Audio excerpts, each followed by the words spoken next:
राम मंदिर पर ध्वज फहराता देख पाकिस्तान को मिर्ची लगी। जी हां, इस्लामाबाद में इस वक्त मातम पसरा है। नमस्कार दोस्तों, वार्ता चैनल में मैं शालीमार जायसवाल आपका स्वागत करती हूँ। आतंक को पालने वाला देश, जी हां, आतंक को पालने वाला देश पाकिस्तान की जनता खाने को मोहताज है। बेरोजगारी चरम पर है और ऐसी हालत में भी पाकिस्तान को भारत की चिंता हो रही है। इस बार उसे राम मंदिर की वजह से मिर्ची लगी है। भारत में कुछ भी अच्छा होता है तो पाकिस्तान को वो रास नहीं आता। आतंक के पनाहगार इस देश को अपनी खस्ता हालत तो नजर नहीं आती। अपने देश में महंगाई आसमान छू रही है। पाकिस्तान की जनता आटे और बिजली के लिए तरस रही है, लेकिन इसकी पूरी नजर भारत पर टिकी है। इस बार उसे राम मंदिर की वजह से मिर्ची लगी है। अयोध्या के राम मंदिर में ध्वजारोहण क्या हुआ? इस्लामाबाद में बैठे हुक्मरानों के पेट में दर्द शुरू हो गया। 25 नवंबर को पाकिस्तान के विदेश मंत्रालय ने एक प्रेस रिलीज जारी की है, जिसमें भारत के लिए अपशब्दों का इस्तेमाल किया गया है। जिस देश का अपना संविधान खतरे में है, वो भारत के सुप्रीम कोर्ट के फैसले पर सवाल उठा रहा है।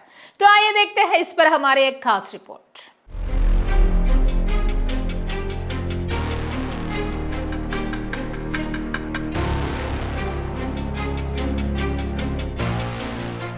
पाकिस्तान की पुरानी आदत है दूसरों के फट्टे में टांग अड़ाने की। अपने देश में महंगाई आसमान छू रही है, जनता आटे और बिजली के लिए तरस रही है, लेकिन सरकार का पूरा फोकस अयोध्या पर है। विदेश मंत्रालय की चिट्ठी में उन्होंने 6 दिसंबर 1992 का जिक्र किया है। वे भूल गए हैं कि हम 2025 में जी रहे हैं। भारत आगे बढ़ चुका है। भारत में राम मंदिर का निर्माण किसी भीड़ ने नहीं किया, यह देश की सबसे बड़ी अदालत के फैसले के बाद हुआ है। पाकिस्तान को शायद कानून का राज शब्द का मतलब ही नहीं पता। वह तो फौज का डंडा ही कानून होता है, इसीलिए उन्हें न्यायिक प्रक्रिया समझ में नहीं आती है। पाकिस्तान ने अपने बयान में भारत में अल्पसंख्यकों के अधिकारों की बात की है। इसे कहते हैं 100 चूहे खाकर बिल्ली हज को चली। पाकिस्तान को यह बोलने से पहले शर्म आनी चाहिए।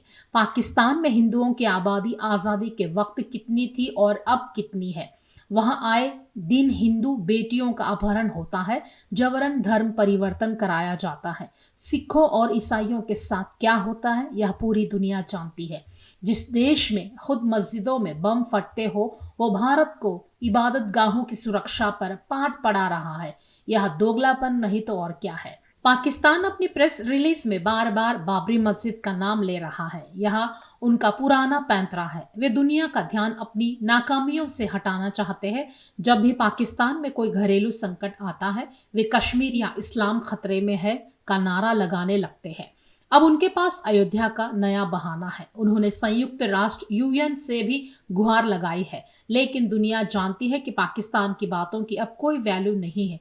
जो देश अपनी अर्थव्यवस्था नहीं संभाल सकता, उसकी बातों को गंभीरता से कौन लेगा? अयोध्या में राम मंदिर का बनना भारत के करोड़ों लोगों की आस्था का विषय है। यह भारत का आंतरिक मामला है। इसमें पाकिस्तान की राय की रत्ती भर भी जरूरत नहीं है। भारत एक धर्मनिरपेक्ष राष्ट्र है, जहां कानून सर्वोपरि है। राम मंदिर का निर्माण उसी कानून के तहत हुआ है। पाकिस्तान का यह कहना है कि यह हिंदुत्व विचारधारा का दबाव है, उसकी अपनी असुरक्षा को दिखाता है। भारत अपनी विरासत को सहेज रहा है और यह बात पाकिस्तान को हजम नहीं हो रही है। पाकिस्तान ने कहा है कि भारत में इस्लामोफोबिया बढ़ रहा है। यह आरोप पूरी तरह बेबुनियाद है। भारत में मुस्लिम समुदाय जितना सुरक्षित है और तरक्की पसंद है, उतना पाकिस्तान में भी नहीं है। पाकिस्तान के शिया और अहमदिया मुसलमान खुद भारत की तारीफ करते हैं। पाकिस्तान को चाहिए कि वह अयोध्या की चिंता छोड़कर अपने कराची और लाहौर की चिंता करे। वहां के हालात बद से बदतर होते जा रहे हैं।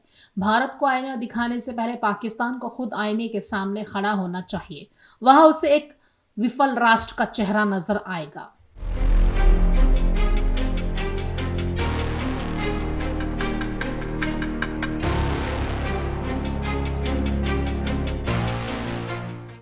खास खबरों के लिए देखते रहिए वार्ता चैनल।